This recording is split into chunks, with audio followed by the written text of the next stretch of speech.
where you are lost off if you believe that Jesus has to tell you something that can change your life.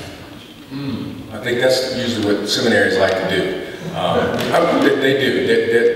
They're not designed in many ways to engage your faith. Your faith is something you bring with you to seminary or to the academy.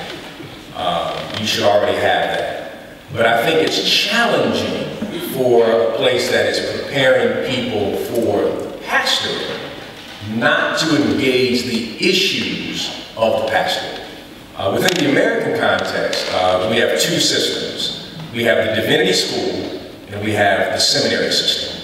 The divinity school system is directly connected to a university. Usually people go to the divinity school who maybe do PhD work, but it's not sponsored by a denomination. A seminary in the US system is sponsored by a denomination, and there's an expectation that the people will be trained to a degree, educated to a degree, to be able to take the mantle of leadership within the church. And so the question really is that if we're going to take on the mantle of leadership, what kind of leaders do we want in Switzerland? What kind of leaders does a church need? That really becomes a question. What do we need? And what are the skills that they need?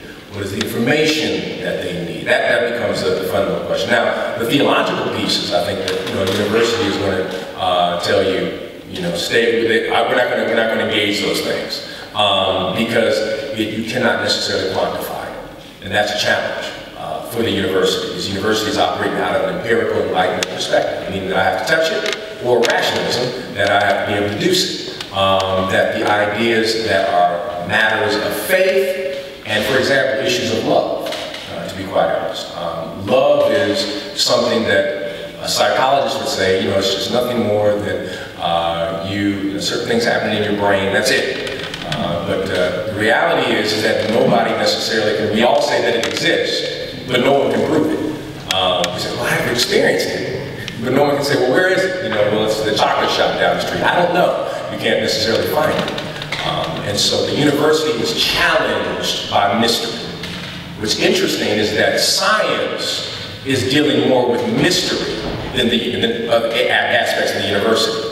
And so we've got to be able to really engage mystery